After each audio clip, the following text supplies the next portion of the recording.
విజయాన్ని కట్టబెట్టారు బీహార్ ప్రజలు. Exit polls అంచనాల్ని మించి డబుల్ సెంచరీకి చేరువలో ఎన్డీఏ సీట్లు పెరగబోతున్నాయి. మహాగఠబంధన్ సీట్లు కేవలం 40 లోపు మాత్రమే ఉండబోతున్నాయి. ఒక అద్భుత విజయాన్ని ఎన్డీఏకు బీహార్ ప్రజలు కట్టబెట్టారు. బీహార్ ప్రజలు ఎందుకు ఎన్డీఏకి ఈ స్థాయిలో విజయాన్ని అందించారు?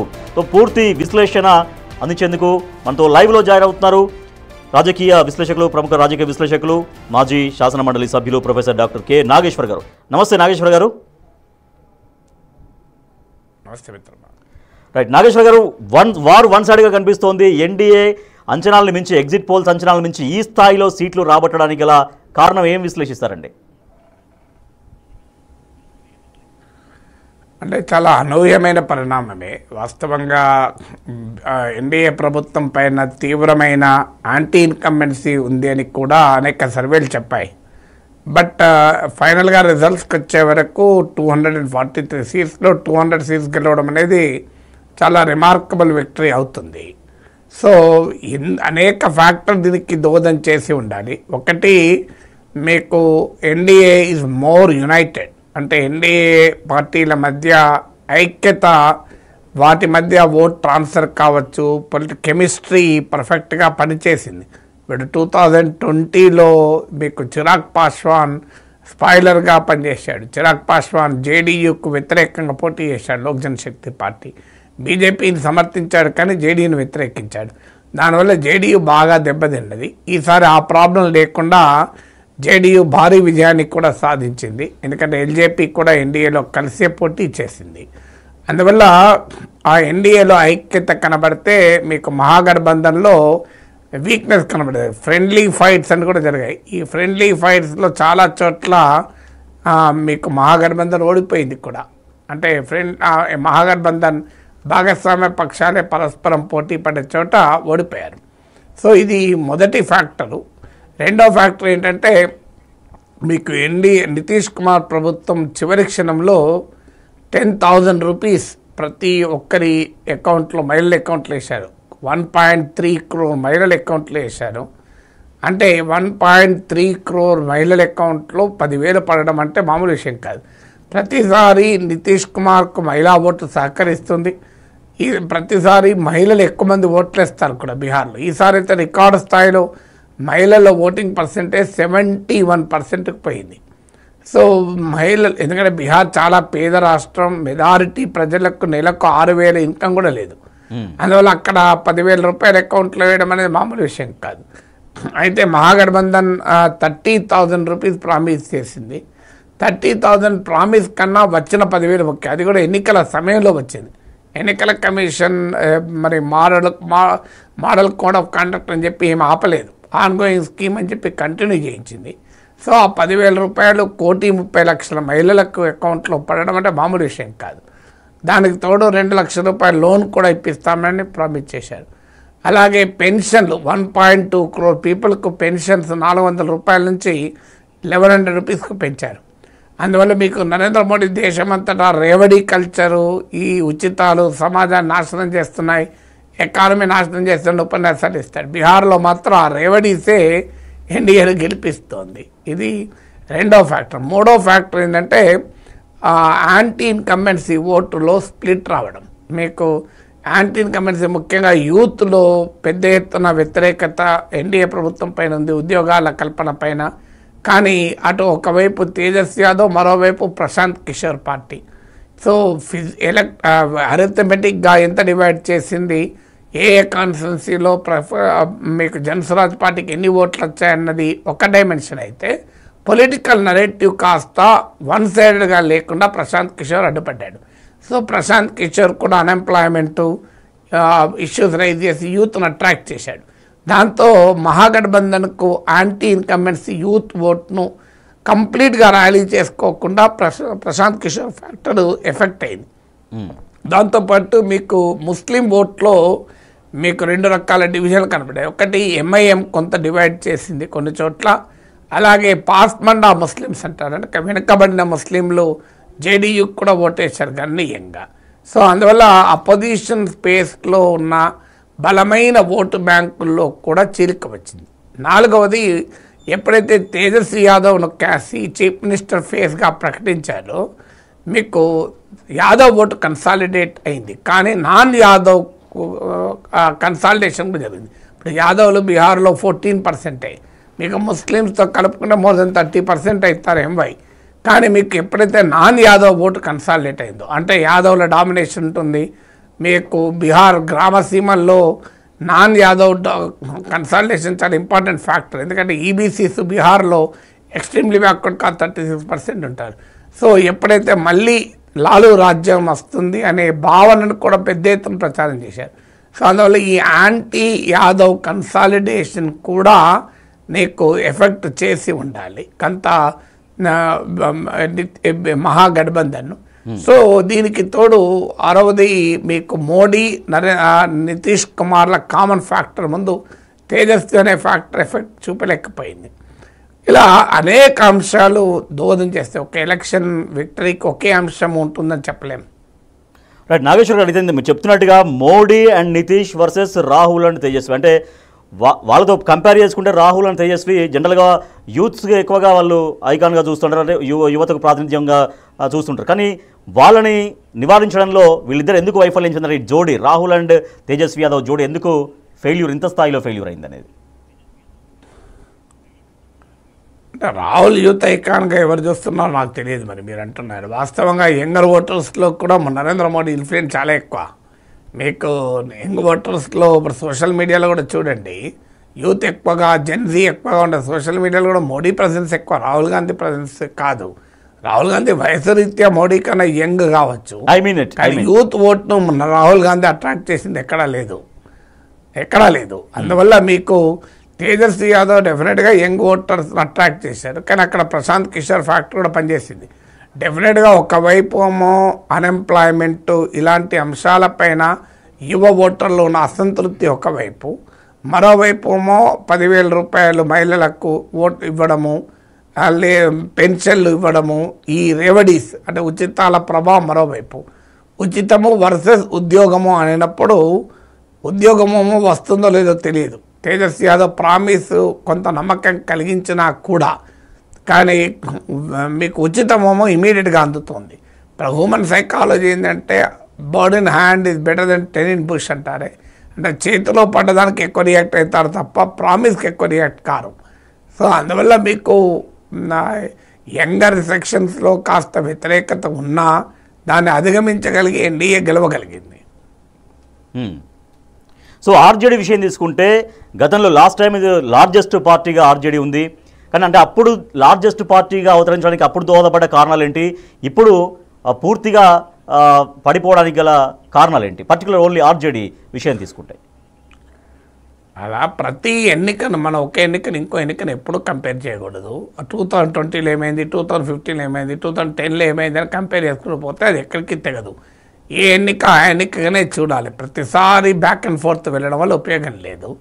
సో ఆర్జేడీ కాస్త with in the Mahagathbandhan RJD కొంత పర్ఫామ్ చేసినా కూడా మిత్రపక్షమైన కాంగ్రెస్ సమర్థవంతంగా పనిచేయలేకపోయింది. మీకు ఈవెన్ 2020లో కూడా ఇదే ట్రెండ్ కనబడ్డది. RJD was better performer than Congress. So ఈసారి కాంగ్రెస్ పోటీ పడే 61 సీట్లలో కంటెస్ట్ చేసింది. అంటే రాహుల్ గాంధీ ఓటు అధికార యాత్ర తర్వాత పాజిటివ్ వాతావరణం వచ్చింది అని. పాజిటివ్ వాతావరణం వచ్చిన మాట నిజం. రాహుల్ గాంధీ ఓటు అధికార యాత్రకు మంచి రెస్పాన్స్ వచ్చింది. కాంగ్రెస్ పార్టీ సాంప్రదాయ ఓటర్లనే కాకుండా జనరల్గా కూడా ఇతర ఓటర్లకు కూడా మంచి వాతావరణం వచ్చింది. కానీ వాతావరణం వేరు, ఓటు వేరు. ప్రజలు ఒక పొలిటికల్ నరేటివ్కి ఓటు వేయడం వేరు, కాంక్రీట్గా మీకు తమ జీవిత సమస్యలకు స్పందించడం వేరు. ఇప్పుడు ఓటు అధికార యాత్ర, ఓట్ చోరీ క్యాంపెయిన్ ఒక రాజకీయ వాతావరణం క్రియేట్ చేయడానికి ఉపయోగపడింది. కానీ క్షేత్రస్థాయిలో పార్టీ ఆర్గనైజేషన్ లేకుండా, ప్రజల జీవితాలకు సంబంధించిన ప్రత్యక్ష అంశాలు లేకుండా ఓటింగ్గా మార్చుకోలేం. వాస్తవంగా ఓటు అధికార యాత్రకు ముందు లాలెస్నెస్, నితీష్ కుమార్ ప్రభుత్వంలో శాంతి భద్రతలు దెబ్బతిన్నాయి అనేటువంటి ప్రచారం బలంగా పోయింది. కానీ ఈలోగా ఓటు అధికార యాత్ర వచ్చి అది పక్కకు పోయింది. లాలు జంగల్ రాజ్ అనేటువంటి నినాదం ఎన్డీఏ పెద్ద ఎత్తున తీసుకెళ్ళగలిగింది. అందువల్ల RJD Muslim Yadav combination MY ఫార్ములాతో రాజకీయం చేస్తూ వచ్చింది. అంటే లాలూ ప్రసాద్ యాదవ్ కాలం నుంచి ఇదే ఇండికేటర్. కానీ యాదవ్ ఓటు ఎప్పుడైతే కన్సాలిడేట్ అవుతుందో non Yadav anti Yadav vote consolidate అయింది. అలాగే ముస్లిం ఓటు ఎప్పుడైతే కన్సాలిడేట్ అవుతుందో హిందూ ఓటు కన్సాలిడేట్ అవుతుంది. అందువల్ల ఇవన్నీ కూడా మీకు Newton third law, for every action is an equal and opposite reaction అని. అంటే లాలు స్ట్రెంతే లాలు వీక్నెస్ కూడా అవుతుంది. మీరు ఇప్పుడు ప్రతిపక్షం ఆర్జేడీ ముస్లింలను మతం ప్రాతిపదికగా యునైట్ చేస్తే బీజేపీ హిందూ మతం ఆధారంగా యునైట్ చేయగలుగుతుంది కదా. ఇప్పుడు అందువల్ల మైనారిటీ ఓటు బ్యాంకులే ఇంతకాలం రాజకీయాలు శాసించాయి. బీజేపీ ఏజ్లో మోడీ యుగంలో మెజారిటీ ఓటు బ్యాంకులు కూడా శాసిస్తాయి కదా. అందువల్ల ప్రతిసారి మైనారిటీ ఓట్ బ్యాంక్ రాజకీయాలు పనిచేయవు. అది మీకు ఒక కులాన్ని ఒక మతాన్ని ఆధారంగా చేసుకొని పెద్ద పొలిటికల్ కన్సాలిడేషన్ చేసుకోవాలనుకుంటే కౌంటర్ కన్సాలిడేషన్ కూడా జరిగి అది నష్టంగా కూడా పరిణమిస్తుంది. రైట్. అంటే వరుసగా 3 సార్లు అంటే హ్యాట్రిక్ విజయం సాధించారు. హ్యాట్రిక్గా ఆయన ప్రధానమంత్రిగా చేస్తున్నారు ప్రధానమంత్రి నరేంద్ర మోడీ. అయితే ఖచ్చితంగా బీహార్ ఎన్నికలని అవకాశంగా తీసుకోవాలి, ప్రధానమంత్రి మోడీ విజయాలకి బ్రేక్ వేయాలని చాలా ఎఫర్ట్ పెట్టారు రాహుల్ గాంధీ. సో దీంట్లో కూడా వైఫల్యం చెందారు. ఇక రాహుల్ గాంధీ ప్రధానమంత్రి నరేంద్ర మోడీ విజయాల్ని ఆపడం ఇక కష్టమేనా అన్నటువంటి చర్చ మొదలైంది. అంటే రాజకీయాలు ఎప్పుడూ శాశ్వతంగా ఒకే రకంగా ఉండవు. ఈ ప్రచారం 2024 ఎన్నికలకు ముందు కూడా జరిగింది. కానీ 2024 ఎన్నికల్లో భారీ ఎత్తున మోడీకి దక్కా తగిలింది కదా. మీకు 2014లో 2019లో సొంతగా బీజేపీ అధికారంలోకి వచ్చింది.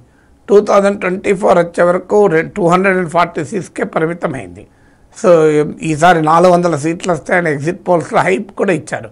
కానీ ఆ హైప్ ఏం పనిచేయలేదు కదా. అది మీకు 2019తో పోలిస్తే 63 సీట్లు మోడీ బీజేపీ కోల్పోయింది. ఉత్తరప్రదేశ్ లాంటి రాష్ట్రంలో బీజేపీ కన్నా ఎస్పీ కాంగ్రెస్ కంబైన్ ఎక్కువ సీట్లు తెచ్చుకోగలిగింది. సో అందువల్ల అది ఒక ప్రూఫ్ కదా. 2024 ఎలక్షన్ ఒక ఇండికేటరు మోడీ ఇన్విన్సిబుల్ కాదు అని. అంటే అజేయం కాదు, మోడీ కోట దుర్భేద్యమైంది అనుకుంటే. ఆ మాటకైతే ఇప్పుడు జూబ్లీహిల్స్లో బీజేపీ పరిస్థితి ఏంటి, 10,000 ఓట్లు వచ్చాయి కదా. మరి ఇక్కడ లేడా మోడీ? ఒక్క బీహార్లోనే మోడీ ఉన్నాడా? సో మరి ఇక్కడ మోడీ ప్రభావం వల్లనే కదా బీజేపీ 8 లోక్సభ సీట్లు గెలుచుకుంది. మీకు 35% ఓటింగ్ తెచ్చుకోగలిగింది కదా. మీకు లోక్సభ ఎన్నికల్లో ఈ జూబ్లీహిల్స్ అసెంబ్లీ సెగ్మెంట్లో నాకు గుర్తున్నంత వరకు సబ్జెక్టు కరెక్షన్ 65,000 ఓట్లు వచ్చాయి. మరి అవన్నీ ఎక్కడ పోయినాయి? ఇప్పుడు 10,000 ఓట్లకే పరిమితమైంది కదా. అంటే మరి అంటే ఒక ఎన్నిక మరి మోడీ ప్రభావం ఉంటే ఇక్కడ కూడా బీజేపీ బ్రహ్మాండంగా పర్ఫార్మ్ చేయాలి కదా. మరి ఇక్కడ కాంగ్రెస్ పార్టీ విజయవంతంగా మోడీ ప్రభావాన్ని ఆపగలిగింది కదా. సో అందువల్ల మనకు ఒక ఎలక్షను ఒక స్టేట్ను మరో ఎలక్షను మరో స్టేట్తో ఎప్పుడూ పోల్చలేము. వరుస విజయాలు సాధించిన మాట నిజం. తర్వాత బీజేపీకి ఉన్నటువంటి ఏంటంటే వాళ్ళకున్న స్ట్రాంగ్ పార్టీ ఆర్గనైజేషను, పెద్ద ఎత్తున క్షేత్రస్థాయిలో కార్యకర్తలు. బీహార్లో పరిస్థితి ఏంటంటే కాంగ్రెస్ పార్టీ రాహుల్ గాంధీ వచ్చే వాతావరణాన్ని క్రియేట్ చేస్తాడు. కానీ రాహుల్ గాంధీ వచ్చే బూత్లో ఉన్న ఆ ఓటర్లను తీసుకొచ్చి ఓటు వేయించలేడు కదా. అల్టిమేట్గా ఒక పార్టీ గెలవాలి అంటే నాయకుడు ఒక వాతావరణాన్ని సృష్టిస్తాడంతే. కానీ క్షేత్రస్థాయిలో వచ్చి మీకు ఒక పార్టీ కార్యకర్త ఓటర్ల దగ్గరికి వెళ్ళి ఆ ఓటర్ను పోలింగ్ బూత్ తీసుకురాగలరు. ఆ పని రాహుల్ గాంధీ చేయడు, ఆ పని నరేంద్ర మోడీ కూడా చేయడు. ఆ పని ఈ పార్టీ ఆర్గనైజేషన్ చేస్తుంది. బీహార్లో కాంగ్రెస్ ఆర్గనైజేషన్ వీక్. మీకు కాంగ్రెస్కు సానుకూల వాతావరణాన్ని రాహుల్ గాంధీ ఓట్ అధికార యాత్ర వల్ల తేగలిగిన ఆ సానుకూల వాతావరణాన్ని అందిపుచ్చుకొని పార్టీ నిర్మాణము పార్టీ యంత్రాంగము లేకపోతే అది నిలబడదు. ఇప్పుడు పార్లమెంట్ ఎన్నికల్లో బీజేపీకి తెలంగాణలో 35% ఓటింగ్ వచ్చింది. మీకు సికింద్రాబాద్ గెలిచారు, మల్కాజ్గిరి గెలిచారు, చేవల గెలిచారు. మళ్ళీ జూబ్లీహిల్స్ కొంత 10,000 ఎందుకు పడిపోయింది అంటే మోడీ రాజకీయ వాతావరణము క్రియేట్ చేయగలుగుతాడు. కానీ అది లోక్సభ ఎన్నికల్లో క్రియేట్ చేయగలిగాడు. ఉప ఎన్నికలు వచ్చేవరకు ఆ రాజకీయ వాతావరణం క్రియేట్ చేయలేడు. పార్టీకి ఆర్గనైజేషన్ వీక్ ఉన్నప్పుడు చేయలేము. మరి అనేక ఫ్యాక్టర్స్లో ఆ లోపాన్ని ఇప్పుడు మీరు చెప్తున్నట్టుగా రాహుల్ గాంధీ కూడా తదుపరి యంత్రాంగం అనేది చేయాల్సినటువంటి ఆ లోపాన్ని ఎందుకు ఫిల్ చేసుకోలేకపోతుంది కాంగ్రెస్ పార్టీ అధిష్టానం? అది కాంగ్రెస్ పార్టీ ఆలోచించుకోవాల్సిన అంశం, నాగేశ్వర్ కాదు కదా. ఎందుకు అంటే చేయలేకపోతున్నారన్నది కనిపిస్తుంది కదా మిత్రమా. చేయలేకపోవడం వల్లనే కదా ఓడిపోతుంది. చేయగలిగితే ఎందుకు ఓడిపోతారు? ఇప్పుడు జూబ్లీహిల్స్లో చేయగలిగారు, గెలిచారు కదా. ఇదే కాంగ్రెస్ పార్టీ బీహార్లో ఓడిపోయింది, జూబ్లీహిల్స్లో గెలిచింది కదా. మరి ఇక్కడ రేవంత్ రెడ్డి నాయకత్వంలో కాంగ్రెస్ పార్టీ అపూర్వ విజయాన్ని సాధించింది కదా. ఓడిపోతాం అనుకున్న సీటు, సిట్టింగ్ సీటు బీఆర్ఎస్ది, కాంగ్రెస్ ఓడిపోతామన్న సీట్ని కూడా తీసుకోగలిగింది కదా. అందువల్ల మనకు ఒక పార్టీ ఒక ఆల్ ఇండియా లెవెల్లో లీడర్ ఉంటేనే సరిపోదు. రాష్ట్ర స్థాయి నాయకత్వం బలంగా ఉండాలి, క్షేత్రస్థాయి నాయకత్వం బలంగా ఉండాలి, సరైనటువంటి పొలిటికల్ నరేటివ్ కూడా ఉండాలి. ఇప్పుడు మీకు ఓట్ చోరీస్, స్పెషల్ ఇంటెన్సివ్ రివిజన్ అనేది ఖచ్చితంగా ఒక రాజకీయ వాతావరణాన్ని క్రియేట్ చేయగలిగింది, కానీ ఓట్లు తేదు. మీకు 10,000 రూపాయల అకౌంట్లో వేయడము అనే దాంతో పోల్చినప్పుడు ఎన్నికల కమిషన్పై పోరాటం అంత ఎఫెక్టివ్ ఉంటుందా? ఇప్పటికి కూడా నేర్చుకోలేకపోతున్నారు. ఇప్పుడు కూడా కాంగ్రెస్ పార్టీ బీహార్ ఎన్నికల తర్వాత ఇచ్చిన రియాక్షన్ ఏంటంటే, ఇది బీహార్ ప్రజలకు జ్ఞానేశ్వర్కు మధ్య జరుగుతున్న పోటీ అని. అంటే చీఫ్ ఎలక్షన్ కమిషనర్తో రాజకీయ పోరాటంతో గెలుస్తారా? రాజకీయ పోరాటం నితీష్ కుమార్తో, మోడీతో జరపాలి కదా. అధికారుల పైన రాజకీయ పోరాటం జరిపితే ఎట్లా గెలుస్తారు? సో మీరు కాంగ్రెస్ పార్టీకి ఇప్పటికైనా అర్థం కావాలి. ఈవెన్ ఎంటైర్ సర్ ఓట్ చోరీ క్యాంపెయిన్ అలా ఎలక్షన్ కమిషన్ పైన పోరాడు, ఎన్నికల కమిషన్ పైన పోరాడితే ఎన్నికలు గెలుస్తారా? ఎన్నికల కమిషన్ ఎన్నికల్లో నీకు వచ్చి పోటీ చేస్తుందా? నీ పోరాటం స్పష్టంగా ఉండాలి ఎవరిపైన అనేది. అది ప్రజల జీవిత సమస్యల పైన ఉండాలి. అది కాక నేను ఎమోషనల్ క్యాంపెయిన్ నడుపుతాను అంటే, so Bharatiya Janata Party Hindu majority consolidation కూడా విరుగుడు చూడగలగాలి. సెక్యులర్ పార్టీస్ చేయలేకపోతున్నాయి. సో అనేక రాష్ట్రాలు మైనారిటీ ఓటు బ్యాంకులు తెచ్చుకుంటే సరిపోతాయి కదా. ఎస్, అంటే మీరు చెప్పినట్టు అనేక రాష్ట్రాల్లో ఓట్ చోరీ పాల్పడింది బీజేపీ అనేది చాలా అనేక ఆధారాలు చూపించుకుంటూ చాలా వరకు ప్రయత్నం చేశారు. అయితే మీరు అన్నట్టుగా అంటే జనాల్లో అది సెంటిమెంట్ ఐ మీన్ ఒక సింపతి వస్తుందేమో అనుకున్నారా రాహుల్ గాంధీ? అయ్యో మాకు ఓటేస్తున్నాం అనుకున్నా కూడా జనాలు బీజేపీ గెలుస్తోంది, మాకు ఓట్లు పడ్డా కూడా మాకు పడట్లేవు అనుకుంటాం, ఏదో దొంగ ఓట్లతో గెలుస్తున్న సింపతి ప్రజల్లో గెయిన్ అవుతుందేమో అని అనుకున్నారా? తద్వారానైనా కూడా ఈసారి కాంగ్రెస్కే ఓటేస్తారని అనుకున్నారా రాహుల్ గాంధీ ప్రచారంలో? రాహుల్ గాంధీ ఏమనుకున్నాడు, రామచంద్ర ఏమనుకున్నారు కాదు, కానీ అది జనం పైన ప్రభావం చూపలేకపోతుంది. ఎందుకంటే ఇప్పుడు ఓటు చోరీ జరుగుతుంది అంటే మేము ఓటు వేసిన లాభం లేదు, ఎట్లా చోరీ అవుతుంది కదా అనుకునే ప్రమాదం కూడా ఉంటుంది కదా. ఇప్పుడు ఓకే ఓటు చోరీ జరుగుతుందని పెద్ద క్యాంపెయిన్, అది ఎన్నికల సమయంలో చేస్తే అది పొలిటికల్గా ఒక ఇంపాక్ట్ వేరు, ఎలక్టోరల్ ఇంపాక్ట్ వేరు. Political impact is different from electoral impact. రాజకీయ వాతావరణం క్రియేట్ చేయడం వేరు. డెఫినెట్గా ప్రజలు నమ్మారు, ప్రజలు నమ్మకం కూడా కలిగింది. కానీ ఎన్నికల్లో వచ్చే వరకు ఎలక్టోరల్ ఇంపాక్ట్ అది ఒక్కోసారి నెగిటివ్ కూడా అవుతుంది కదా. మీకు ఓటేసిన లాభం లేదు, ఎట్లా చోరీ జరుగుతుంది కదా, మీకు ఓటేసినా బీజేపీలో పట్టకపోయేది కదా అనే ఫీలింగ్ కూడా వచ్చింది అనుకోండి. వేసే ఓటర్ కూడా వేయడు కదా. నీకు ఓటేసినా నీకు పెట్టుబడి, ఇప్పుడు దివాలా తీసే కంపెనీకి ఎవడన్నా పెట్టుబడి పెడతాడా? సో ఏ లాభం? మీకు బకెట్లో కింద చిల్లుంది అనుకోండి, పైకి వెళ్ళి నీళ్ళు పోతాడు ఎవడన్నా, ఏ పోతున్నా అది నీళ్ళని కారిపోతాయి కదా అంటారు. మీకు ఓటు చోరీ అవుతుంది కదా, ఎట్లాగూ మీకు ఓటేసేందుకు అనే ఫీలింగ్ కూడా వచ్చే ప్రమాదం ఉంటుంది కదా. అందువల్ల మీకు ప్రజల లైవ్లీవుడ్ ఇష్యూస్ పైన బీజేపీని కౌంటర్ చేయగలగాలి మీకు. అందువల్ల ఇది not a one dimensional fight కాదు.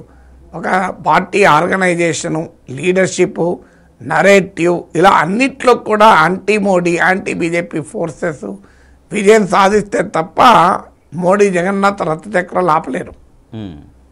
సో మహాగఠబంధన్ ఏర్పడ్డప్పుడు వాళ్ళ వ్యూహాలు అట్లీస్ట్ వాళ్ళ వ్యూహాలు రూపొందించుకుంటున్నప్పుడైనా కూడా కొంచెం పాజిటివ్గా అనిపించినాయా ఈసారి? అంటే ఎన్డీఏ కూటమికి బ్రేక్ వేస్తుందన్నటువంటి ఒక అట్లీస్ట్ ప్రజల్లో మినిమం విశ్వాసాన్ని కల్పించగలిగారు ప్రచారంలో. సరే ఎలక్షన్స్ వరకు వేరే కావచ్చు, అంటే ప్రచారంలో డెఫినెట్గా ఇంపాక్ట్ క్రియేట్ చేయగలిగారు, అందులో అనుమానమే లేదు. ఈవెన్ ముఖ్యంగా నితీష్ కుమార్ ప్రభుత్వం పైన యాంటీ ఇన్కంబెన్సీ, అన్ఎంప్లాయ్మెంట్ అనే ఇష్యూస్ పైన రాజకీయ వాతావరణం, ఓట్ చోరీ పైన రాజకీయ వాతావరణం క్రియేట్ చేశారు. బీహార్లో ఉద్యోగాలు కల్పిస్తామన్నారు, కానీ కోట్లాది ఉద్యోగాలు ప్రభుత్వంలో కల్పించడం అనేది అసాధ్యం కదా. సో అందువల్ల క్రెడిబుల్ ఆల్టర్నేటివ్ లేకుండా మీకు కేవలం ప్రచారం ద్వారా ఎన్నికలు గెలవరు. సో అక్కడ బీహార్లో ఆర్జేడీకి క్షేత్రస్థాయి వరకు బలమైన పార్టీ ఉంది, కానీ కాంగ్రెస్కు ఆ రకమైన బలమైన యంత్రాంగం పార్టీ లేదు. అది ఏమవుతుంది అంటే ఇప్పుడు ఎన్నికల్లో గెలవటానికి మిత్రపక్షాలతో కలవాలి, అండ్ మిత్రపక్షాలతో కలిసినప్పుడు పార్టీ పెరగదు. ఇప్పుడు కాంగ్రెస్ డైలమా అప్పుడు 243 సీట్స్ ఉన్నాయి. కాంగ్రెస్ ఎన్ని సీట్ల పోటీ చేసింది? 61 సీట్లకు పోటీ చేసింది. మరి ఎలా పార్టీ పెరుగుతుంది అని చెప్పి విడిగా పోటీ చేసామనుకోండి, ఈ ఎన్నికల్లో గెలవదు. ఇది ఒక క్యాచ్-22 సిచ్యువేషన్. ఎటు చూసినా ఒకవైపు ముందు నుయ్యి వెనక గోయి అన్నట్టు ఉంటుంది. సో పార్టీ సొంతగా పెరగాలి అంటే నువ్వు ఏళ్ళ తరబడి మిత్రపక్షాలతో పొత్తుల్లో కొన్ని సీట్లకి పోటీ చేస్తే ఎట్లా పెరుగుతుంది పార్టీ? అదే సమయంలో ఆ పొత్తే లేదనుకోండి, ఈ మేర కూడా సీట్లు రావు, పార్టీ నిలబడదు కూడా. ఈ రెండు పరస్పరం సమన్వయం చేసుకుంటూ పార్టీ ముందుకు పోవాల్సి ఉంటుంది. ఓకే, అంటే కార్యకర్తల సమన్వయం అనేది రెండు పార్టీల మధ్య సరిగ్గా జరగకపోవడం అనేది మహాగఠబంధన్కి సరే అంటే ఓటమి జరగవచ్చు, ఓటమి గెలిపోవడం సహజమైతే ఒకటైతే మరి ఈ స్థాయిలో పడిపోవడానికి అట్లీస్ట్ కార్యకర్తల మధ్య ఒక సమన్వయం, రెండు పార్టీల మధ్య అండర్స్టాండింగ్, అవగాహనతో ముందుకు వెళ్లాల్సినంత స్థాయిలో కూడా వెళ్ళలేకపోయిందా అనేది? ఫ్రెండ్లీ కాంటెస్ట్లో 10 సీట్లకు పైగా సీట్లలో ఫ్రెండ్లీ కాంటెస్ట్ జరిగాయి కదా. ఫ్రెండ్లీ కాంటెస్ట్ ఏముంటుంది? ఎన్నికల్లో కంటెస్టే. అవును, నీకు ఫ్రెండ్లీ కాంటెస్ట్ జరిగితే ఆటోమేటిక్గా ప్రత్యర్థి పార్టీ బెనిఫిట్ అవుతాయి కదా. మీరు కూటమిలో ఉన్న రెండు పార్టీలు విడివిడిగా పోటీ చేస్తే ఆటోమేటిక్గా ప్రత్యర్థి పార్టీ లాభం అవుతుంది. మీకు ఎన్డీఏ సీట్ల సర్దుబాటు చాలా ఎర్లీగా పూర్తి చేసుకోగలిగింది. అఫ్కోర్స్ చీఫ్ మినిస్టర్ ఎవరు అనే అంశం ఎన్డీఏ ప్రకటించలేదు, మహాగఠబంధన్ ప్రకటించింది తేజస్వి యాదవ్ సీఎంగా. మొదట్లో కాంగ్రెస్ పార్టీ వెనకాడింది తేజస్వి యాదవ్ సీఎం అని ప్రకటించడానికి, కానీ అనివార్యంగా ప్రకటించాల్సి వచ్చింది. కానీ అదే సమస్య కూడా మారింది. ఎందుకంటే తేజస్వి యాదవ్ ఎప్పుడైతే సీఎం ఫేజ్గా ప్రకటించారో యాదవ్ ఓటు బలంగా కన్సాలిడేట్ అవుతుంది, కానీ నాన్ యాదవ్ ఓటు దెబ్బతింటుంది.